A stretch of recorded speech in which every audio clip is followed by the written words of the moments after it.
Welcome to this lesson on succession. Succession is one of the most fascinating processes in ecology, showing us how ecosystems are dynamic and constantly changing. Today, we'll explore how communities of organisms gradually replace one another over time, transforming barren landscapes into thriving ecosystems. Succession is the gradual, predictable change in the species composition of a community over time. Think of it as nature's way of building an ecosystem from the ground up. This process doesn't happen randomly. Instead, it follows a fairly predictable pattern where certain species prepare the environment for others to follow. As conditions change, new species move in while others may disappear, creating a constantly evolving biological community. There are two main types of succession.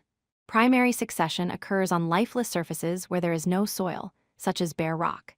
Secondary succession, on the other hand, occurs in areas where an ecosystem was disturbed, but soil still remains. The key difference between these two types is whether or not soil is already present. This distinction is important because it determines how quickly the succession process can occur and which organisms will colonize the area first. Primary succession begins in areas with no previous life or soil. This type of succession is the slowest because organisms must literally start from scratch. Common examples include volcanic lava flows that have cooled and hardened, areas exposed after glacial retreat, and newly formed islands that emerge from the ocean. In all these cases, there is nothing but bare rock or sand to begin with, making it extremely challenging for life to take hold. Primary succession follows four main stages. First, pioneer species like lichens and mosses colonize the bare rock. These hardy organisms can survive in harsh conditions and begin breaking down the rock. Second, as soil develops, grasses and small plants can take root. Third, shrubs and trees begin to grow as the soil becomes richer in nutrients. Finally, a climax community is reached, which is a stable, mature ecosystem. Each stage creates better conditions for the next, demonstrating how organisms work together to build an ecosystem over time. Secondary succession occurs after a disturbance in an area where soil and seeds remain. This makes it much faster than primary succession because organisms don't have to start from bare rock. Common examples include forest fires that clear vegetation but leave soil intact, abandoned farmland that is no longer cultivated, and clear-cut forests where trees have been removed but the soil ecosystem remains. In all these cases, the presence of existing soil allows plants to quickly recolonize the area. Secondary succession also follows four stages, but moves much more quickly. First, annual weeds and grasses quickly sprout from seeds in the soil. These fast-growing plants establish themselves within the first year. Second, perennial plants and shrubs begin to replace the annuals, creating more permanent vegetation. Third, fast-growing trees like pines and birches start to dominate the landscape. Finally, the area reaches a climax community of mature trees and diverse organisms. The entire process can take decades rather than centuries because soil is already present. Pioneer species are the first organisms to colonize barren environments, and they play a crucial role in succession. These remarkable organisms can break down rock into soil through chemical and physical processes.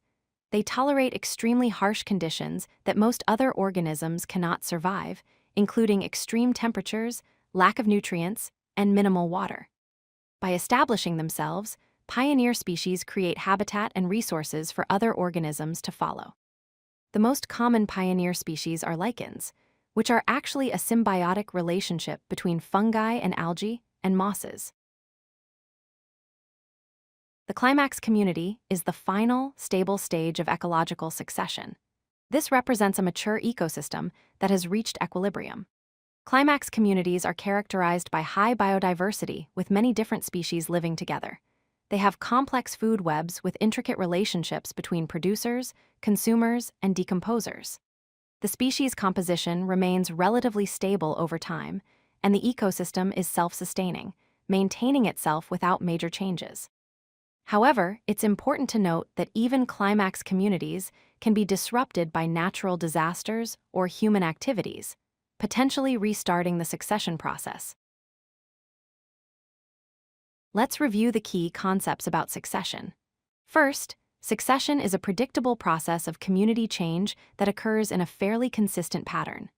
Second, primary succession starts from bare rock with no soil, while secondary succession occurs in areas with existing soil. Third, pioneer species are critical because they prepare the way for other organisms by creating soil and moderating environmental conditions. Finally, ecosystems eventually reach a stable climax community that represents the mature endpoint of succession. Understanding succession helps us appreciate how resilient and dynamic ecosystems truly are. If you like this video, hit that like button and don't forget to subscribe. Visit codelucky.com for more such useful content.